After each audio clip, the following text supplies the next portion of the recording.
Okay, so today we're focusing on linear algebra, and we're trying to, I'm trying to get things in the abstract form down. I don't know if you have seen like vector spaces defined abstractly rather than just in terms of Rn and or Cn if you're doing complex vector spaces.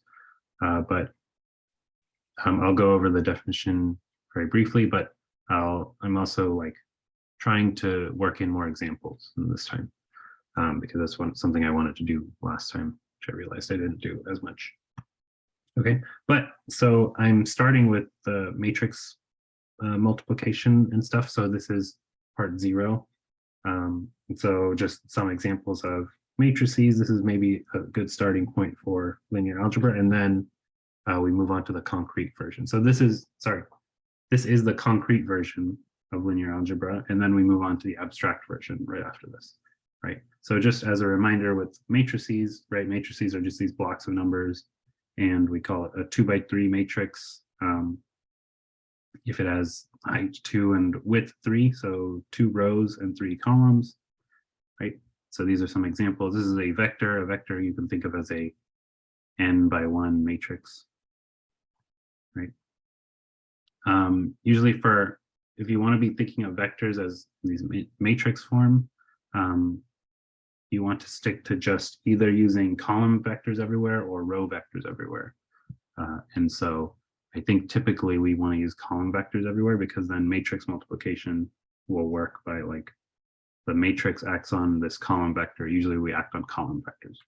Okay, and we multiply from the left onto the right. If you use row vectors, I think it makes more sense to think about multiplying by the matrix on the right. That makes sense. Okay. But yes, these are some examples of matrices.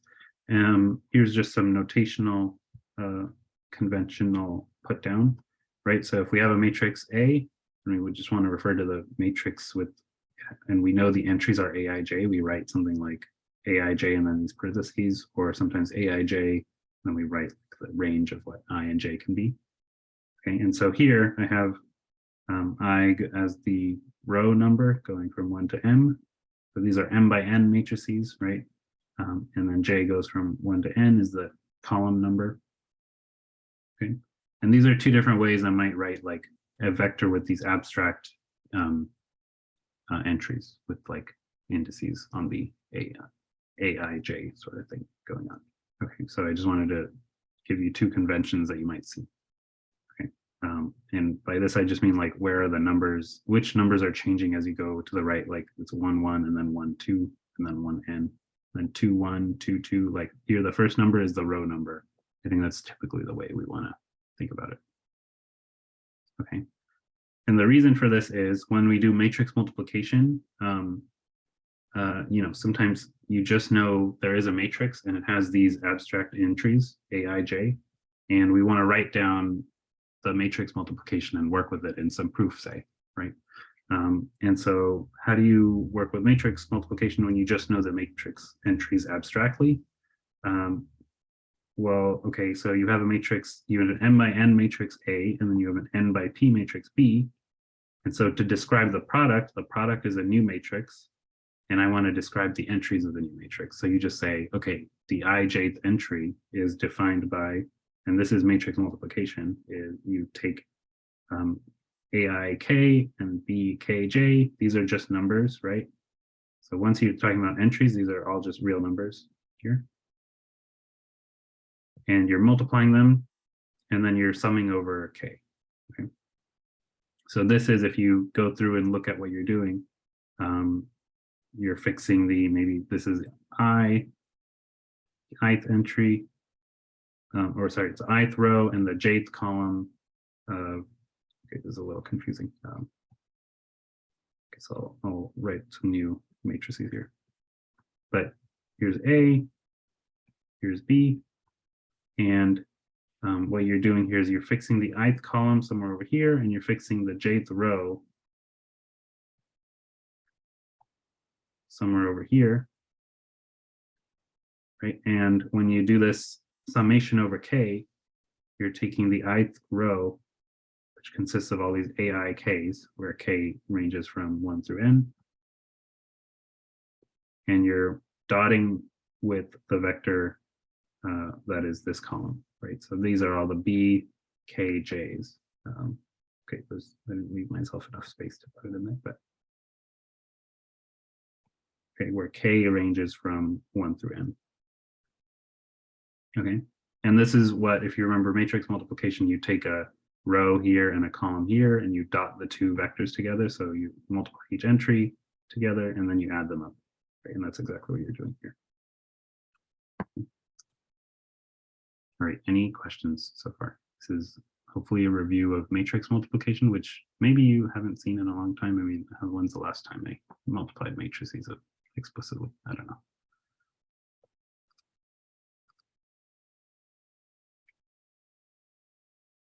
Cool. Yeah, I know if you're writing stuff down, I guess it can be quite a bit, but again, I will just share this whole document with you. So if you, yeah.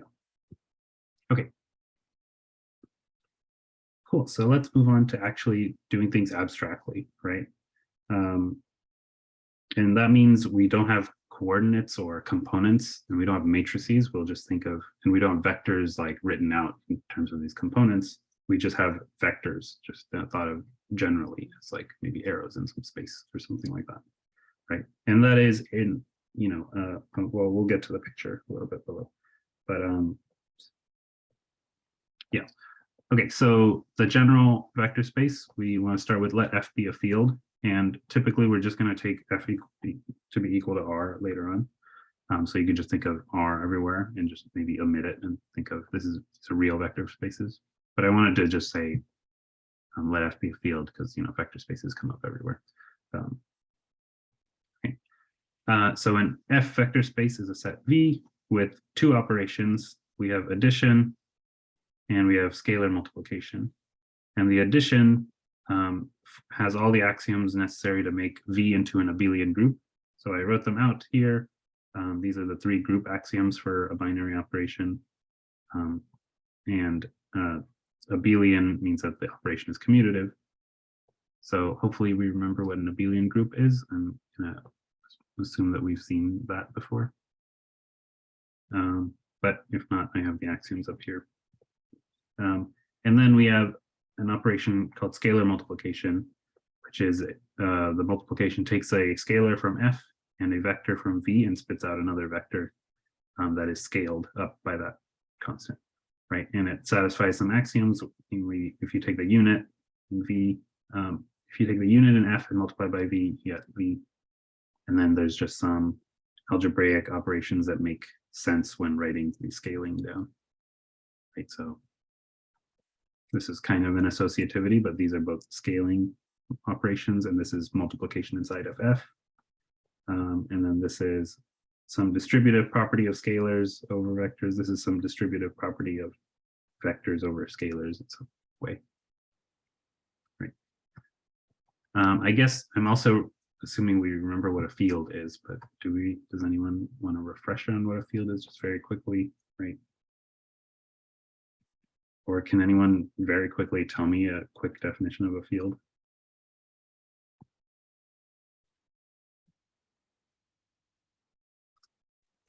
Like a ring where every non-zero element has a multiplicative inverse.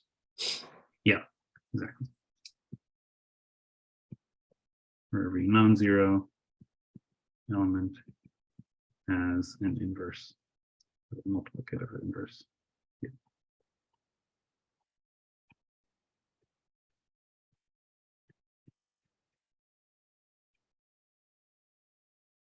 So R is a good example and C is a good example. And I guess Q is also an example of a field, right? But although I've never really seen a vector space over Q really worked with, I don't know, maybe someone else has. I guess like in Galois theory, right? They do that with like their Galois extensions or vector spaces. Okay. Oh, and so another way of writing this, all these properties is that it is a module over the field F, right? So typically you can have an algebraic number theory too. Cool. Does it come up that Do you also use vector spaces over these finite fields or whatever in algebraic number theory? Is that a thing? Okay. I never deal with finite fields, so it's just weird to me. Okay, but so yes, you could have in general a module over a ring, right? Where you just have basically write this all down and you replace f with a ring and all of this would make sense. But then if the ring is a field, then you already have a vector space. That's the only difference. Okay. But so yeah, everywhere below we'll just use R. We're not going to play too much with the underlying field. And I think R is the easiest to visualize. So yes, so this is the picture to have in mind. Probably Rn is like R2 or R3 are good vector spaces. So here's a picture of R3, a tiny picture of R3, where you just think of the vectors as the actual vectors in space, right? And they're all coming from the origin. And the way we add vectors is to take one vector, and then if you're adding another vector like this, you attach it onto the end here, and then you get a new vector that is the sum, right? So if this is A, this is B, then this new vector is A plus B sort of thing. Right, so this might be familiar from like Calc 3 or something, if that was the last time vectors came up or geometrically. Okay, but in coordinates, right, R3, you can think of all of these as column vectors, and you can write them out in their X, Y, and Z components. Right? But again, this is going back to the concrete picture.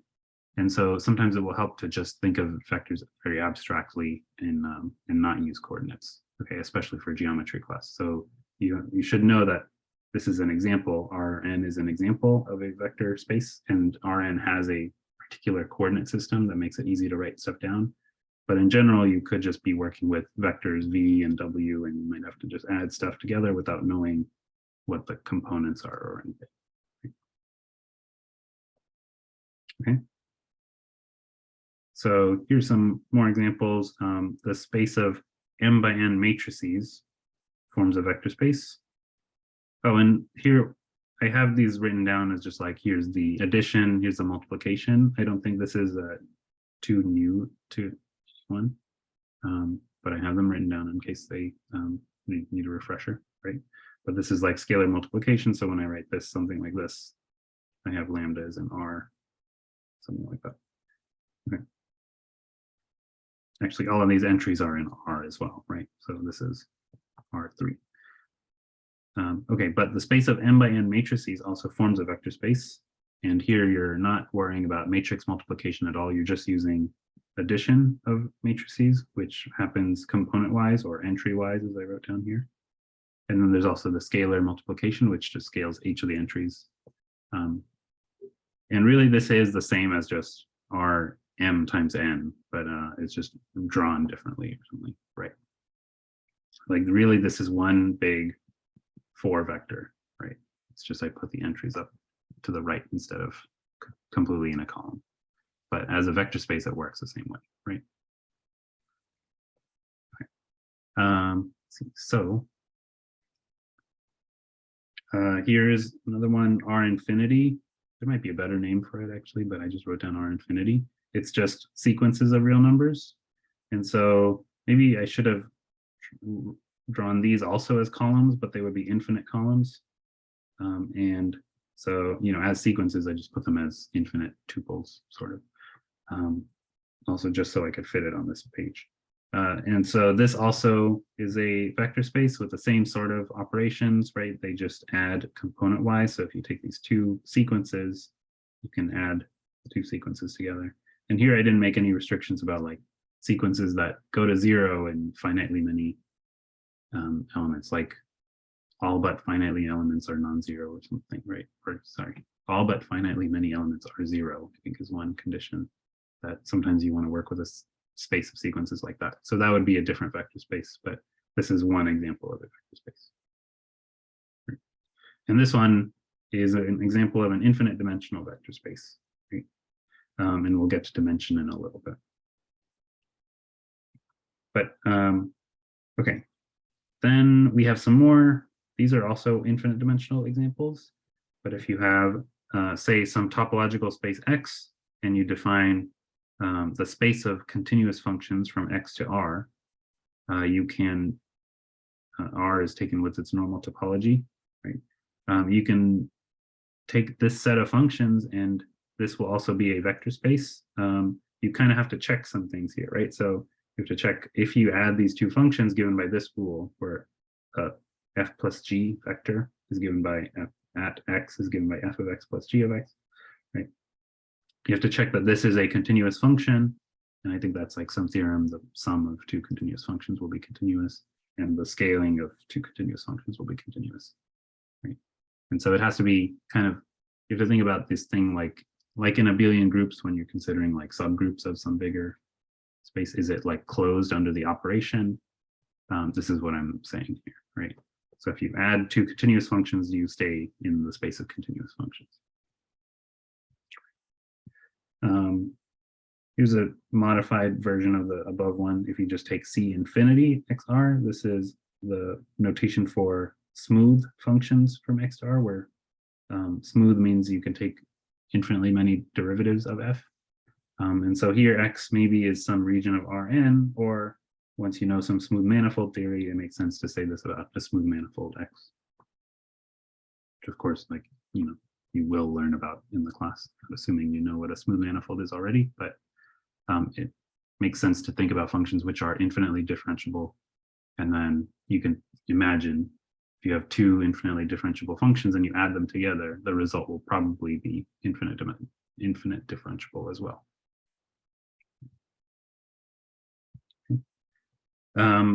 Both of these sets are subsets of this bigger space, which is just all functions from a set X to R. And so for any set X, you can form this space, and this will be a vector space because you're mapping into R. And the way you define these operations, plus and scaling, they're all happening inside of the target R, right? Like this is f of x plus g of x, and this is the scaling, this is multiplication inside of R, right? All of this is happening with real numbers. So it doesn't really matter what the set X is.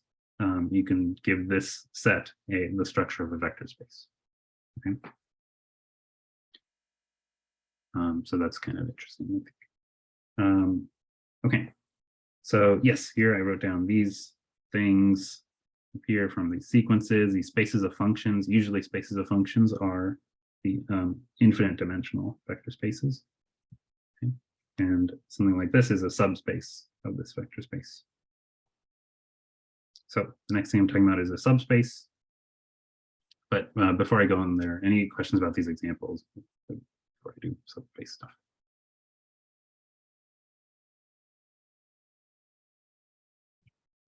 Some water.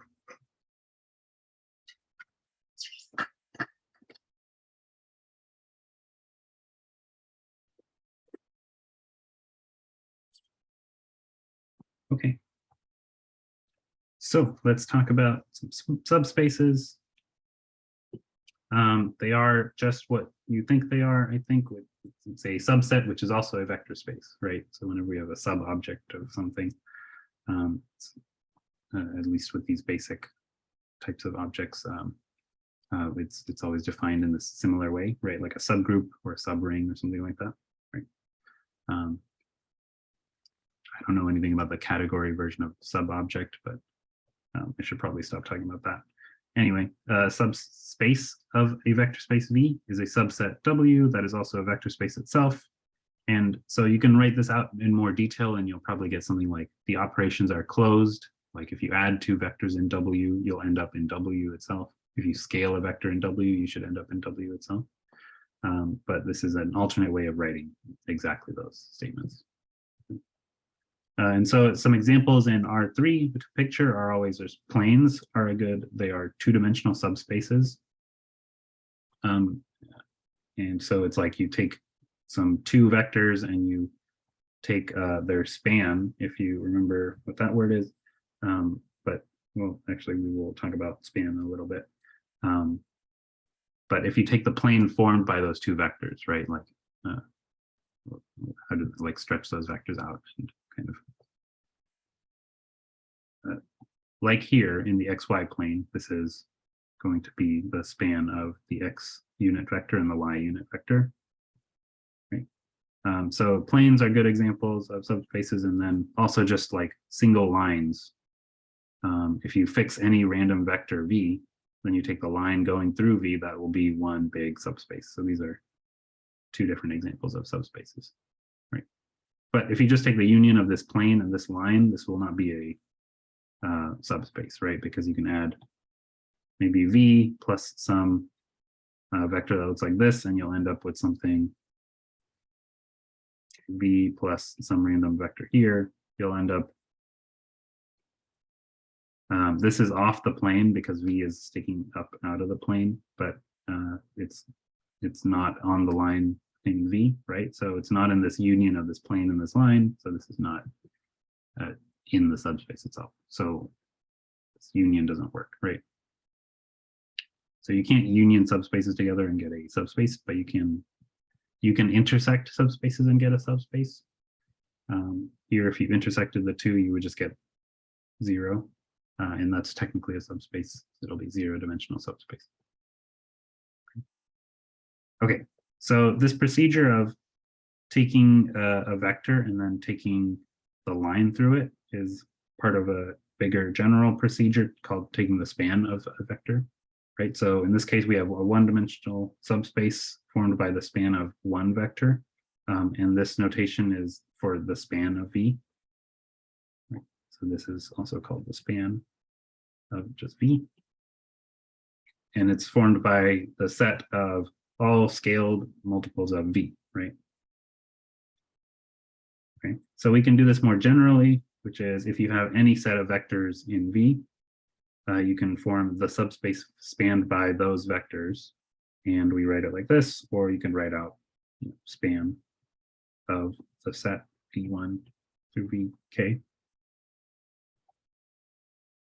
Okay, these are the same, and what you do is you take the set of all linear combinations of those vectors. So that's you take multiples of those vectors and add them together.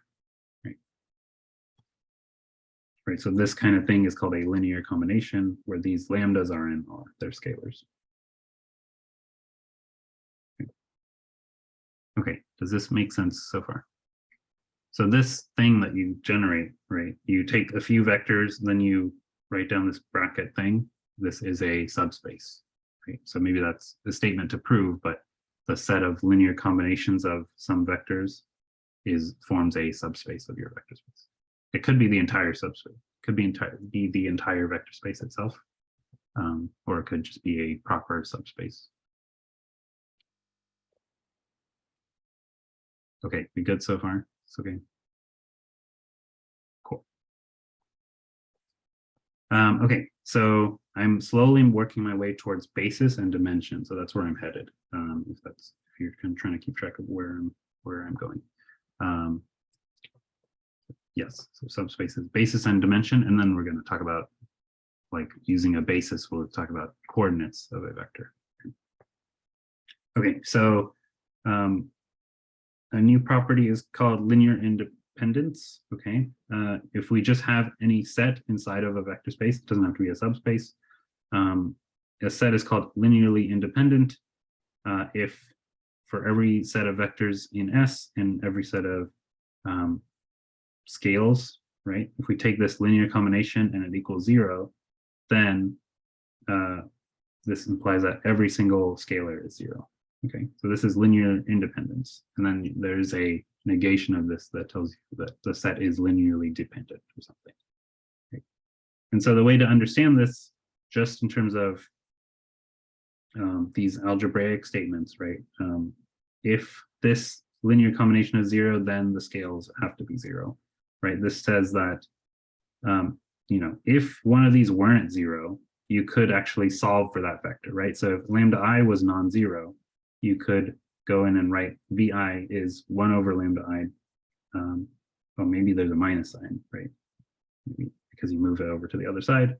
And you get minus 1 over lambda I times all the rest of the vectors, right? So here I've written vi as a sum of lambda 1 v1. This hat over the lambda I vi here means I've omitted it in the sum. Okay, so it just goes lambda 1 up to lambda I minus 1, vi minus 1 over here. And then there's nothing here, and then lambda I plus 1, vi plus 1 over here. And then it keeps going all the way to lambda k, vk. And so what am I saying? If one of these were not 0, that means I could write it in terms of all the other ones. So it is in the span of these other vectors. So it's kind of dependent on the other ones, or it can be written as the other ones, right? It's not independent of the other ones. Okay. But if that can't happen, right? If I'm saying every time you have a sum like this, that equals 0, it implies that all of these scales have to be 0, or all these coefficients have to be 0. That tells you that the entire system is independent. You can't write one of them as a linear combination of the others. Does that make sense? A lot of that was just in me speaking. I know it wasn't written down, but this is the idea of it. Okay, cool. Okay, so I think we know examples from linear independence. I'm assuming everyone has had like at least one matrix linear algebra class where you work with matrices for quite a bit of time. Is that the case? Is anyone? Because I had one in my first year and I don't remember any of it, but I did have one. But yeah, maybe it was like a very long time ago, and so hopefully this is a good refresher of keywords and stuff. Right. But so here's examples of linear independence with just like R2 as my vector space, right? Right, so the vectors here are these 2x1 columns, 2 entries in them. And this is like kind of a standard result that this is linearly independent. You can also prove that this is linearly independent. You can probably see that like there's a 0 y component here. So there's no way, what you should be looking for is there's no way to add like one of these plus 2 of these gives you 0 or something, or one of these minus 2 of these gives you 0 or something, because yeah, right. But here you can say that these two particular vectors I picked are linearly dependent because there exists this combination of 2 of this first one minus 1 of the second one equals 0. Right. Okay.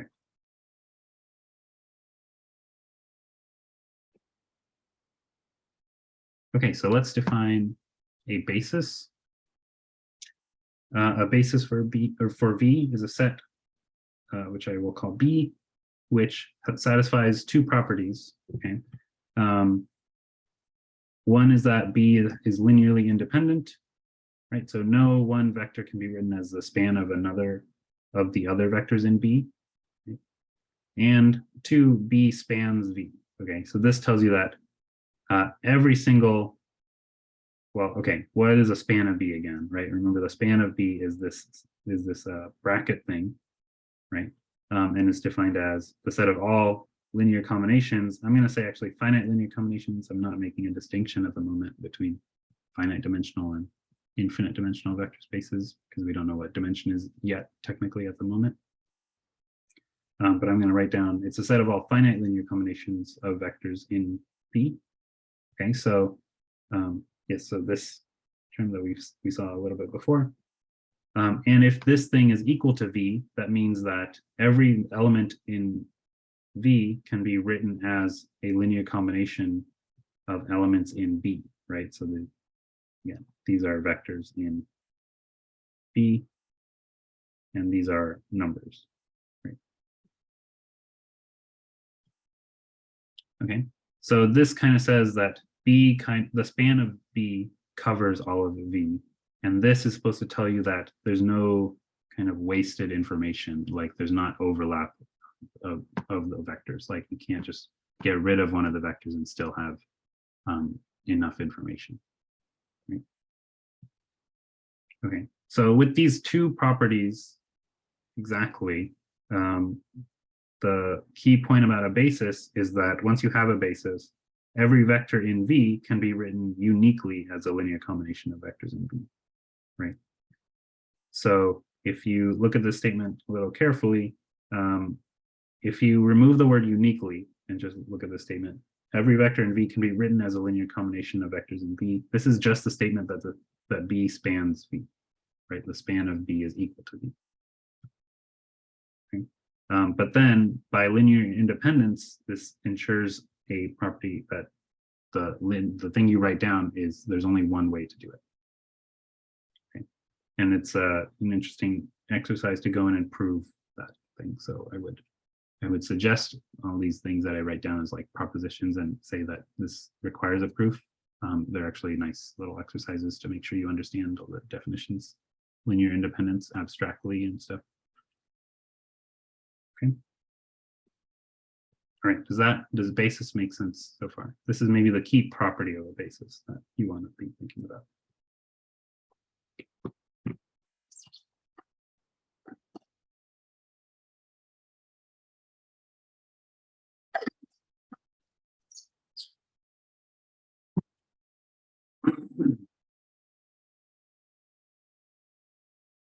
Okay, so I have some examples of bases for vector spaces. So the ones we start with always R2 and R3. And this is maybe the standard basis for R2 and R3 and for Rn, right? Where you just take 1, 0, you take 0, 1. For R3, maybe it makes a little bit more sense what the pattern is, which is just you have vectors with a single 1 in one entry and zeros everywhere else. Usually if I'm using the standard basis, sometimes the standard basis is called like E1, E2, E3. At least in the general case, this might in Calc 3, we also call this like I, J, and K, right?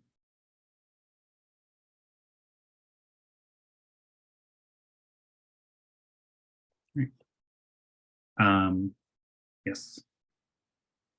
So here's a vector space that I didn't mention in the examples before, but it is also a vector space. The polynomials in one variable, and actually polynomials in multiple variables, that also works as a vector space.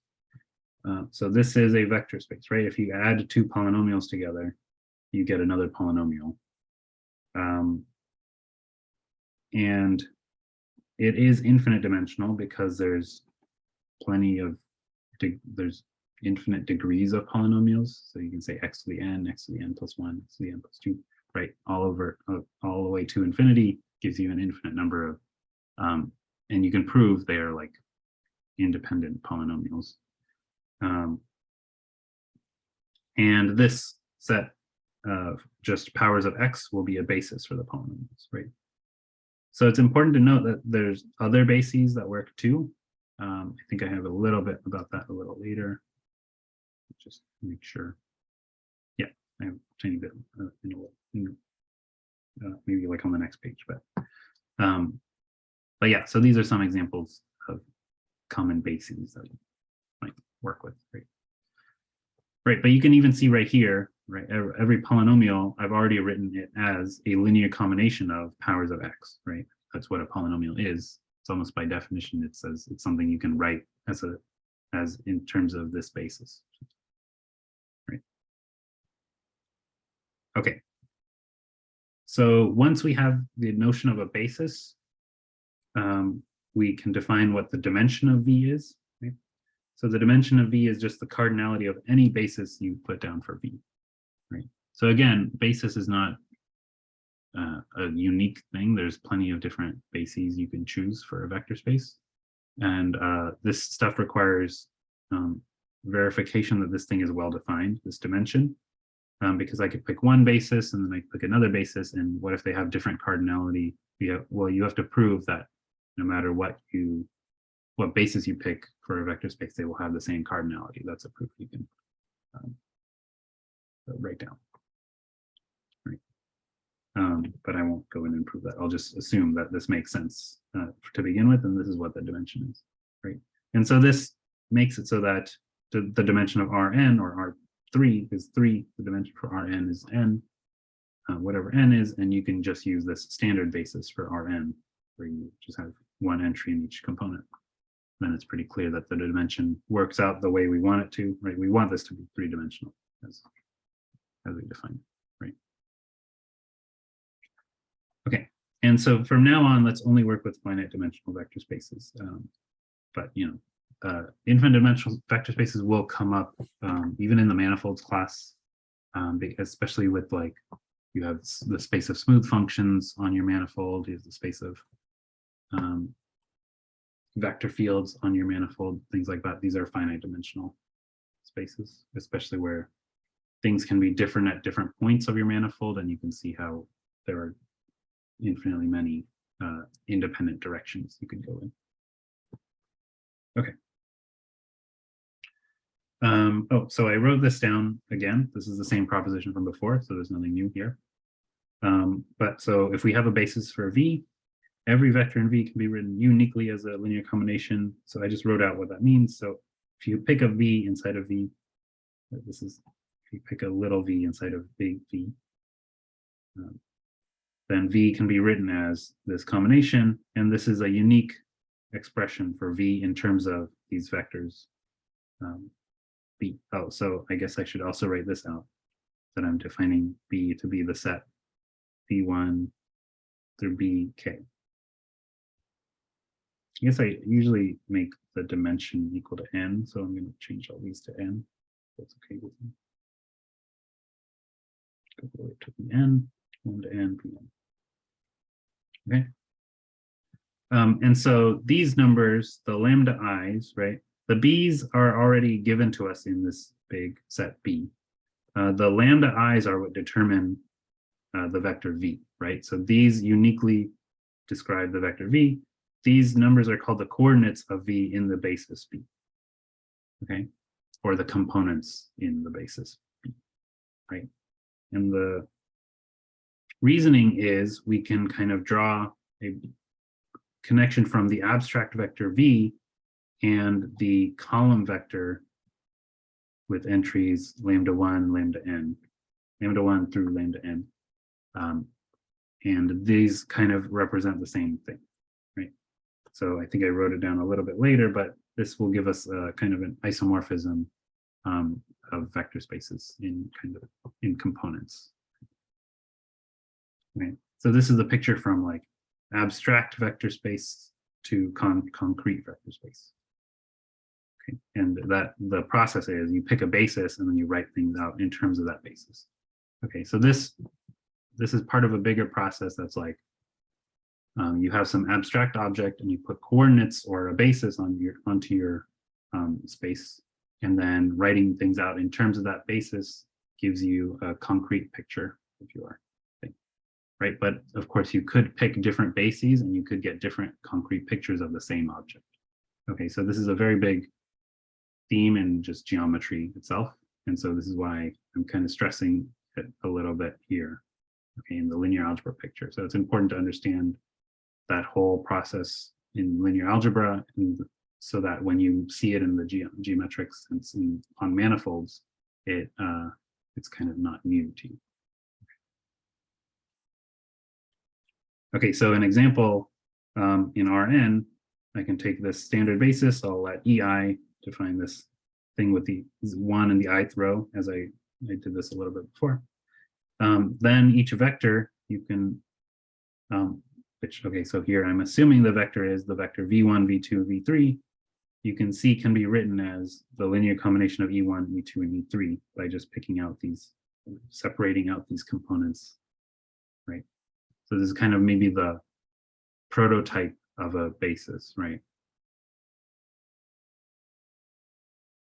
Right. And then this example is a little bit tautological, right? I'm saying the components of V are these numbers which go into the column vector form of V, right? But that's exactly what we want to be true, right? The coordinates, as I call it, are the things the coefficients in front of the basis vectors down here. And if you looked at this thing, you would also call these the coordinates of V, right? So they do match up, if that makes sense. Okay. I guess a different example would be something like with the polynomial one. And I know maybe the full space is infinite dimensional, but if you have a polynomial 2x squared plus 3x minus 4, then, and in our basis of powers of x, right, these numbers are the components or coordinates of your vector p of x, right? So in this basis of powers of x, you might write 2, 3, -4 or something, right? Okay. In the basis of 1 x squared. You could maybe just restrict to, how do you write it? Maybe I've seen this as one. No, that's totally, that would be projector space. I'm just going to write P2 like this as the up to degree 2 polynomials. That's like polynomials of degree less than or equal to 2. That's a finite dimensional vector space. And now this makes sense. So now this, yeah. So now this is a complete basis of P2. Okay. Okay, and here's the picture of what was going on up here, right? I think we've seen this sort of thing like in calculus or something like that. But right, the components are how far along each basis vector your original vector lies. So this vector is v right here. Okay. Okay. I'll give you a second. Any questions so far?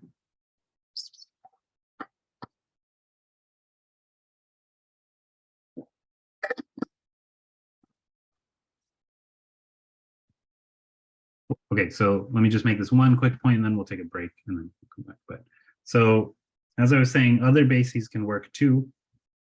There's not just the standard basis. So here's one for R2. This is a picture of R2. And I picked this basis, the 1, 1, and -1 vectors.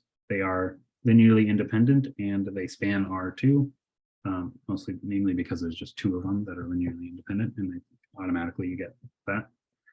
And then any vector, say the 3, 1 vector. Now this is written as 3, 1 in terms of the standard basis because there's no other way I could have written it down. But I can write it as 2 times f1 minus 1 times f2. And so if you write it like this, now the coordinates in the f basis are 2 and -1, right? And so you could write v as 2, -1 with the understanding that you are in the f basis, right? So maybe you put a little f down here to distinguish that it's not just the standard basis. Right? And then here I wrote, but it's also equal to 3, 1 from before. This is in the original 1, 0, 0, 1 basis, right? So this is just 3 units over. I should actually mark them off 1, 2, 3, or whatever. Right? Does this example make sense, everyone? Why v can be written like this?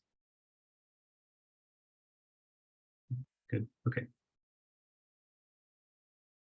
Cool. So again, as I said maybe a little bit earlier, the main idea of differential geometry is to work with, you don't have coordinate systems anymore that are like canonical or like standard.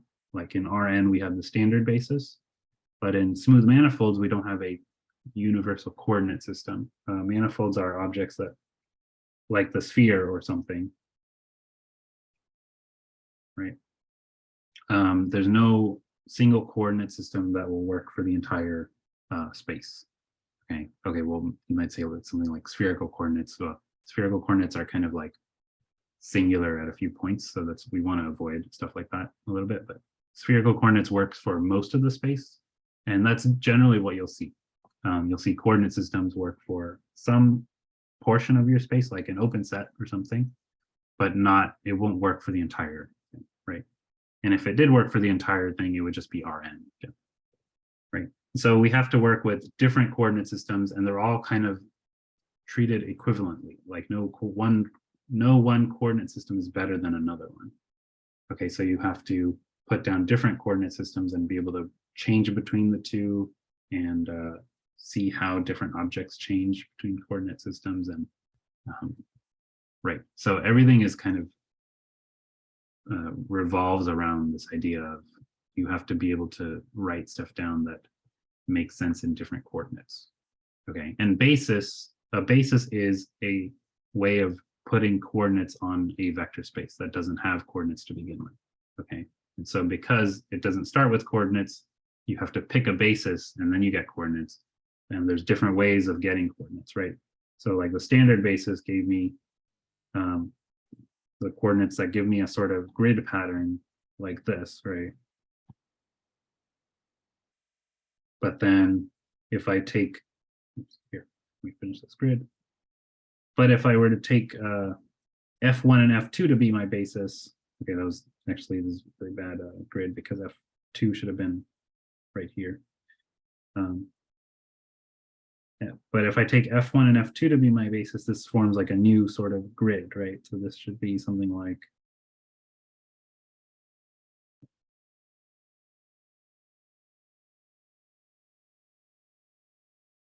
right? Okay, this should go where F2 is, okay.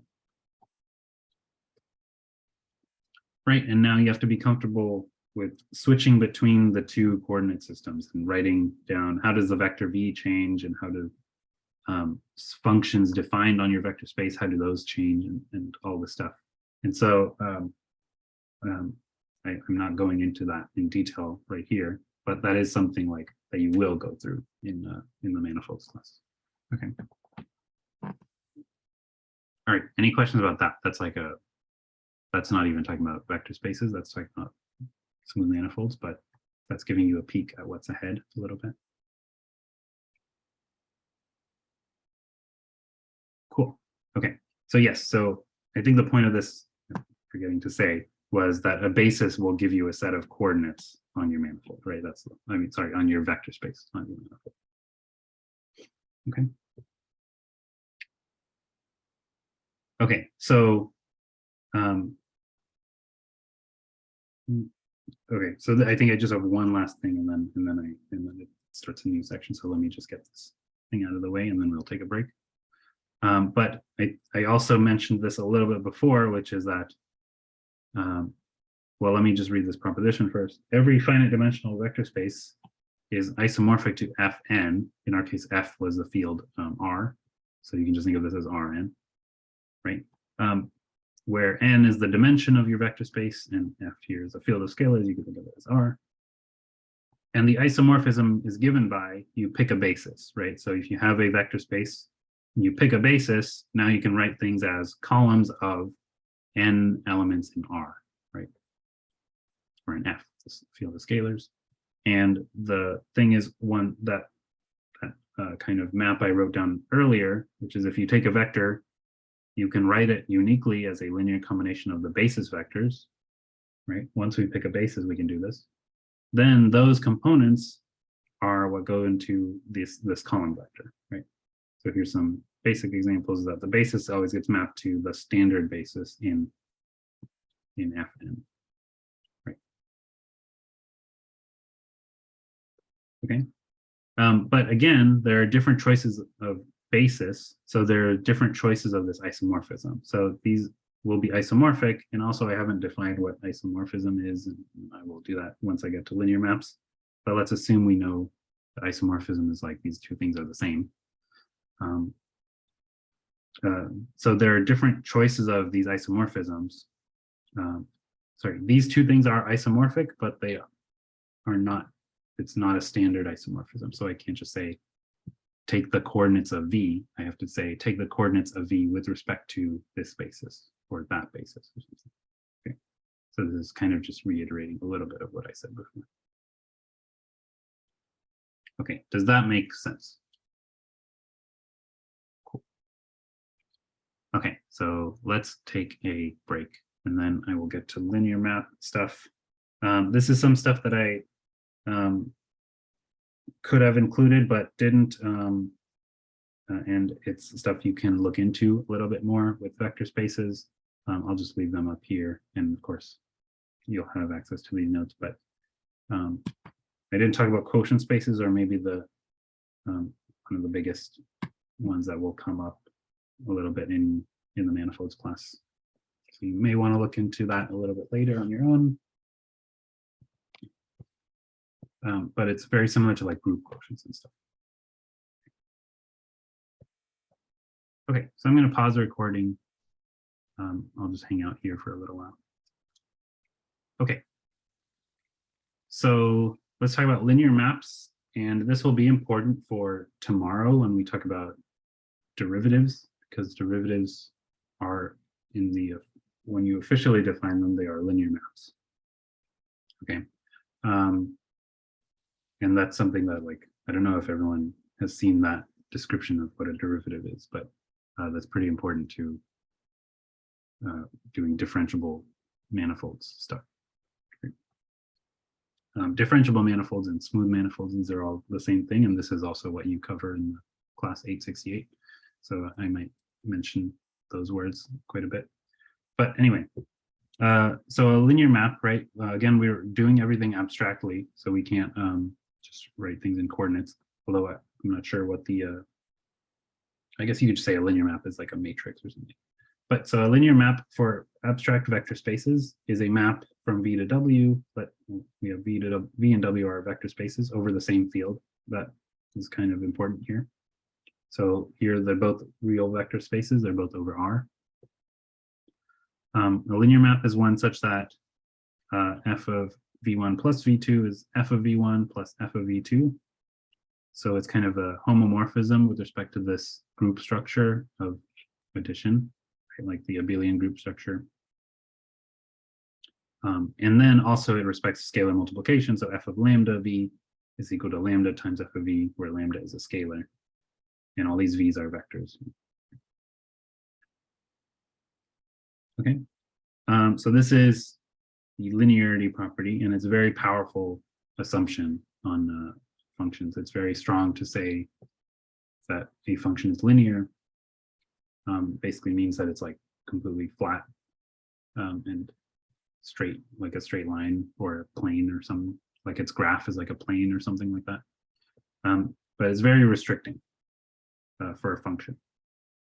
And this is just notation. The second one, the space of linear maps, we denote by Hom VW.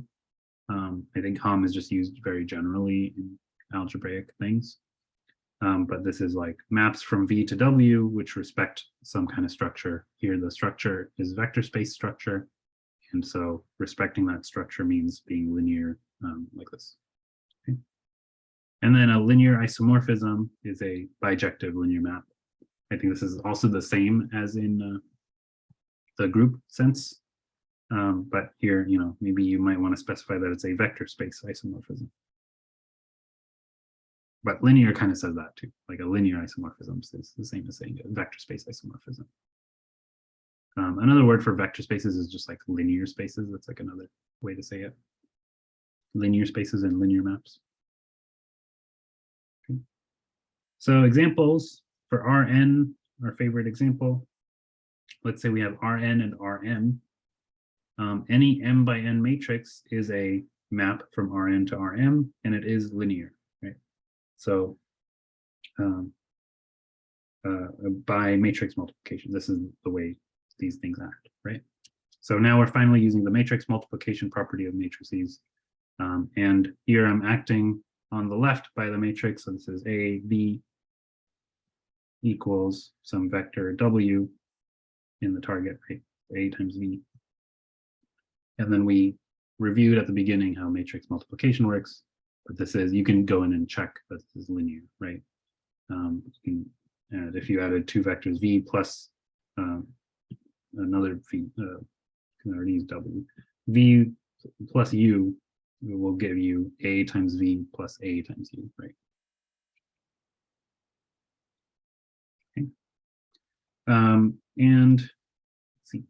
Oh, yes. So this is, again, I'm going to reiterate this point, which is you can write these coordinates out in terms of these matrix elements. And this is just a rehashing of the thing we did at the very beginning, where we write, oh, the entries of this matrix multiplication are given by this. Here, because the end result of a matrix, right, this is A times B equals the matrix AB, right? But here the end result is just this vector, but we think of it as an m by 1 matrix, right?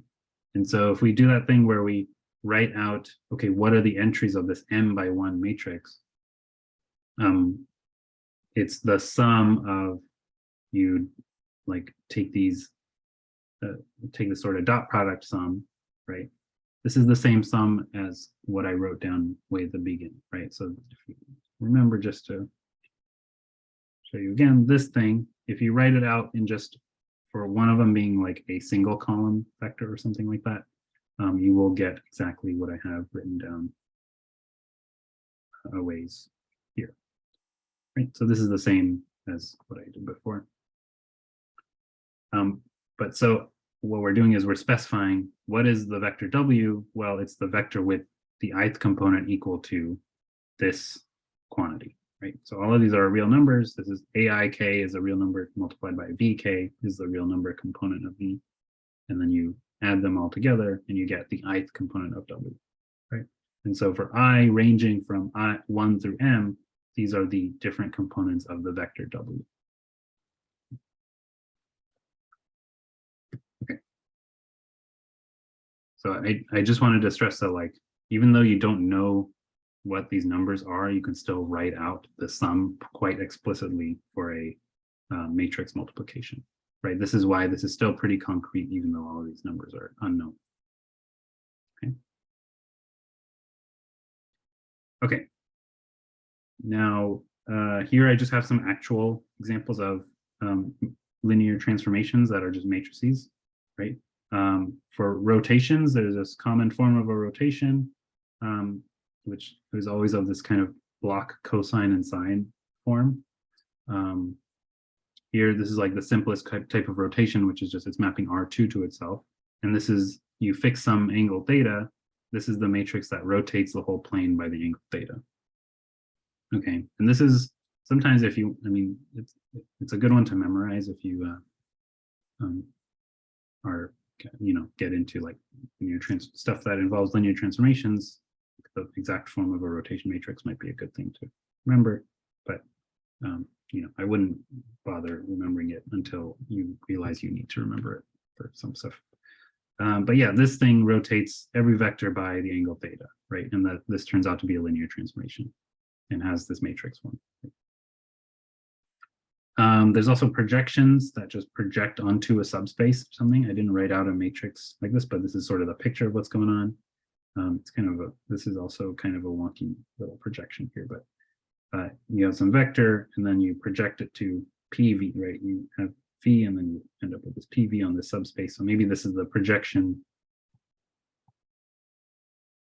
down to the plane, right? So any other vector, you would project down onto this plane.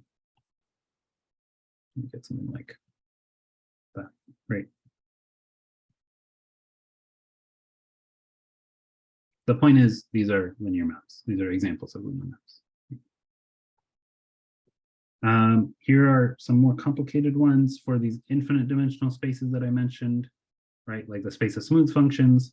Any type of derivative operator is almost expected to be linear, right? So I'm keeping it very vague right now.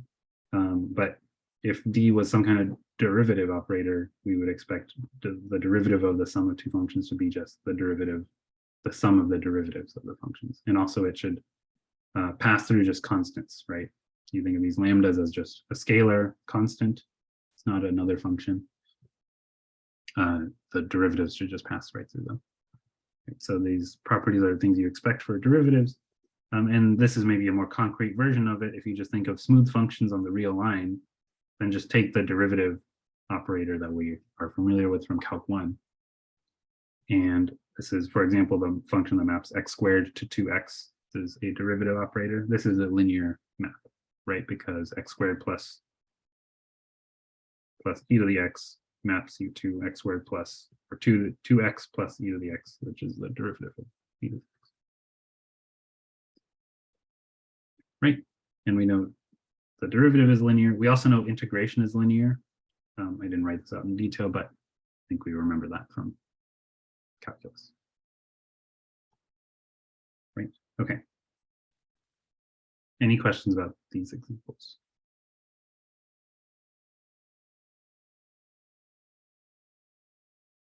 Cool.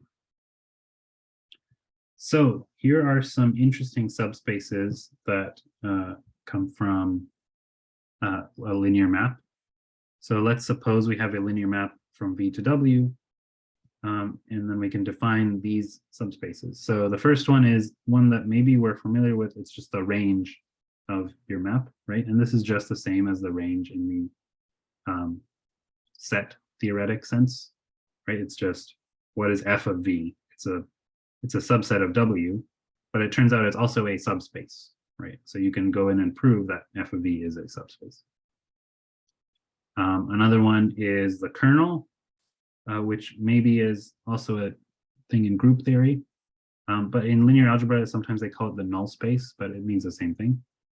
It's just the set of all vectors that map to the 0 element, or the identity element of the target, right? And so you can go in and also prove that this is the subspace as well, because if you have two things, actually let's do U and V because W is already a space. Let's say these are both in the kernel. Well, this is just equal to f of U plus f of V. That's 0 plus 0, that's 0, right? So U plus V will also be in the kernel. Okay, this third one sometimes comes up. I don't think it'll come up, but I just included it because it's kind of for fun, interesting. It's called the co-kernel, and it's defined as W quotiented out by the image of F. And I know we didn't talk about quotients officially, but you can always quotient by a subspace. That's just true. Here's my weird little picture of how I think about stuff usually. But here is V. It's broken into the kernel of F, and the stuff that's not in the kernel of F, you can think of as a quotient, V mod kernel of F. And F maps from V to W. All the stuff in the kernel goes down to 0 by definition. Everything that F maps to is this image of F. And then W mod the image of F is kind of all the stuff that's not the image. So this part is a co-kernel of F. This is just really a schematic diagram. It's not an actually like visually accurate diagram. It's not like a picture of arrows and stuff, right? It's just like, it helps me, so hopefully it helps someone else as well. But I think it's helped me in quite a few different circumstances, especially when you think about the dual of linear maps, which we will do, I think, actually tomorrow. So I may actually like continue a little bit of linear algebra tomorrow, but not that much. Okay. And if you remember the first isomorphism theorem, this also applies here, and it will say that this block V mod kernel of F is isomorphic to the image of F. I'm going to get rid of this actually because it's just making things messy. But this is exactly what the first isomorphism theorem says, right? This V mod kernel is isomorphic to the image. I think that is also exactly how you say it for groups as well, right?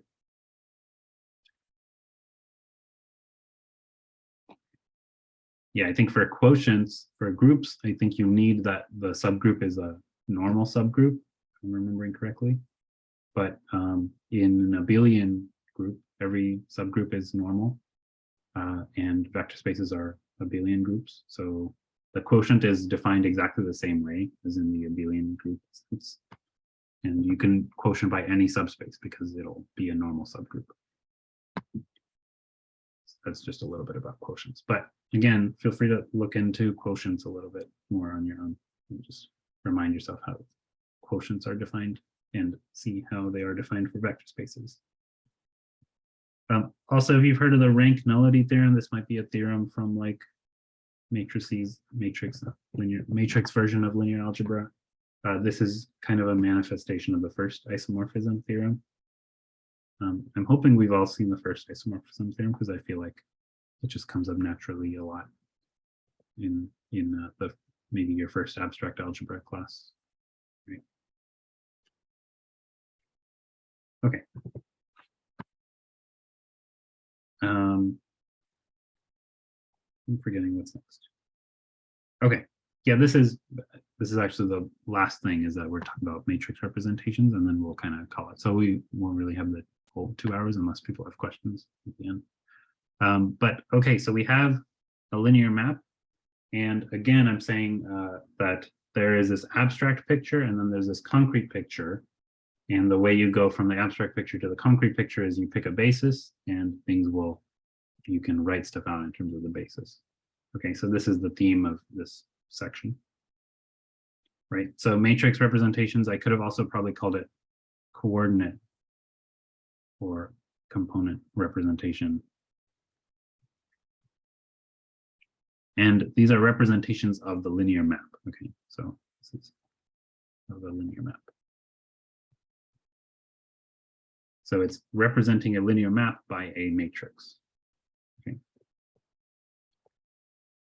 Okay, so let F be a linear map from V to W. These are abstract vector spaces.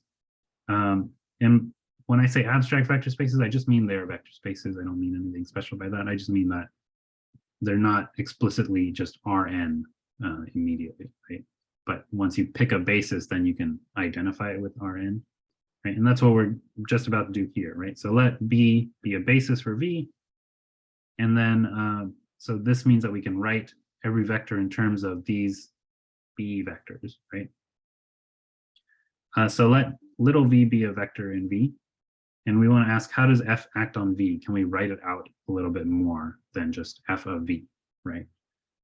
So recall that we can write every vector as a unique linear combination of these BI vectors for some unique coordinates, V1 through Vn. These are the real number coefficients. Okay. Then F of V is equal to F of this whole linear combination. This is just not, didn't change anything here. But by linearity, the F passes through, or splits up over the sum and then passes through all the coefficients, because these are just real numbers. We end up with this, right? And so we end up with just always F of these basis vectors. And then the image of V is just the linear combination of the image of the basis vectors, right? So I wrote this fact down. That's pretty important. It's enough to know how F acts on the basis vectors to know how it acts on all of V, right? Because little v was arbitrary here, right? So you could do this procedure for any little v. So this is also touching on what I said when requiring that a map be linear is a very strong condition to impose on a map, because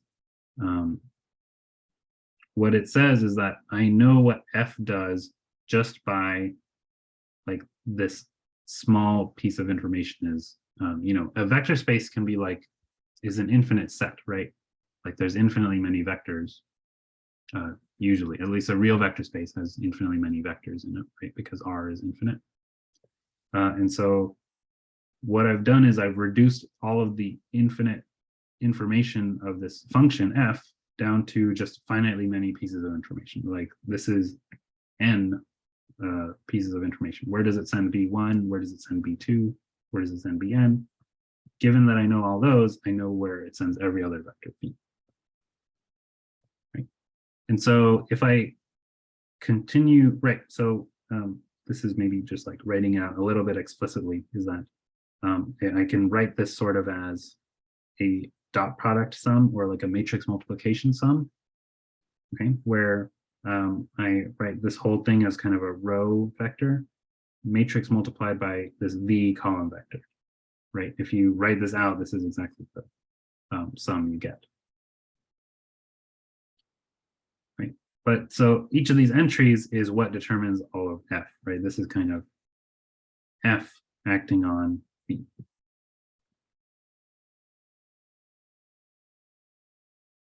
Right, so there's like finitely many pieces of information that I need to say what F does. But each of these is a vector in W. So technically this matrix or this, this row vector, it's a little bit weird because these are not just real numbers inside of a row vector. So I'm going to further pick a basis for W, which is a target space, right? F maps from V to W. And each of these f of bi vectors inside of W can be written as a unique linear combination of these C vectors. Okay, so C is the basis.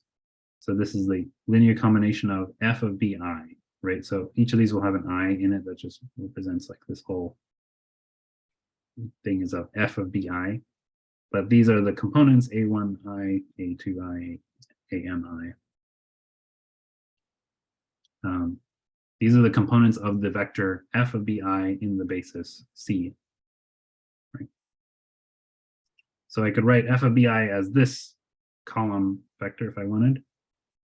And so I do that for each bi, and I expand this into a column, and this into its own column, and this into its own column, and I get this matrix picture. And this is exactly what a matrix is. Right? Yeah. So this is maybe like a natural reason for using matrices as linear transformations, right? So a linear transformation is a map from vector space to vector space, but because of the linearity property, we only need like finitely many pieces of information to determine what the map is actually doing, right? And that finite amount of information is stored in this big matrix, right? Once you write everything out in the appropriate bases. Okay?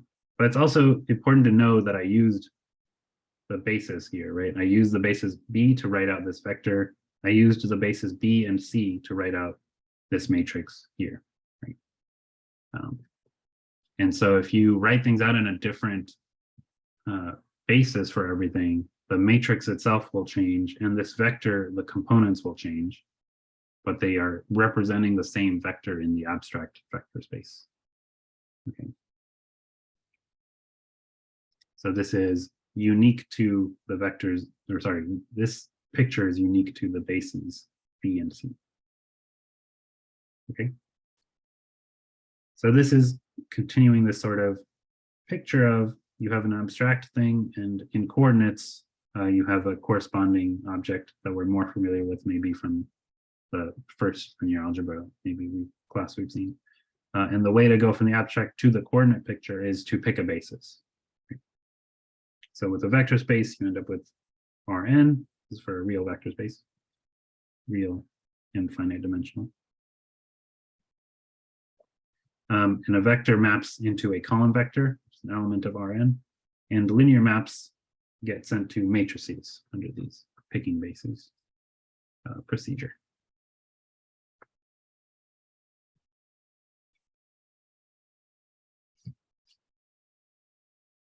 Okay. Okay, any questions?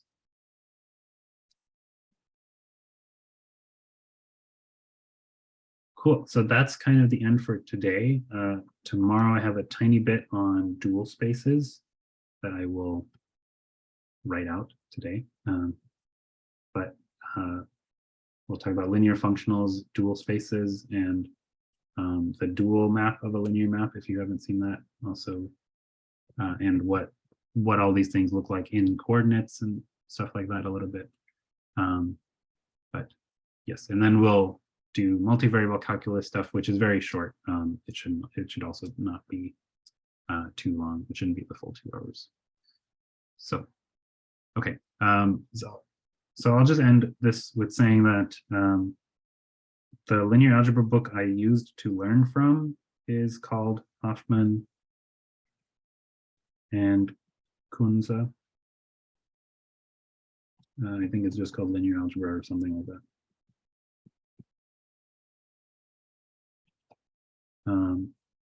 But there's also, I think I've heard really good things about Sheldon Axler's book,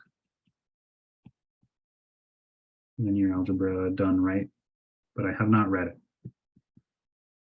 But I've heard really good things about it. Like he does it in a very good approach, or like he does it in the right way. It's done right, right? So There's also a book called Linear Algebra Done Wrong, and I don't know how good that is either, but it might be good too. Yeah. So, but there's, it's kind of like you got to pick one and just stick with it. For manifolds, I would say if you can get one that's like treating things abstractly in different, kind of does the same sort of approach of using, being careful with how things change under different bases and like using different coordinates and stuff like that. That would be preferred, but it's hard to say that a book does that without reading it already, right? So, yeah. Okay, so I'm going to stop the session here and ask if anyone has any questions.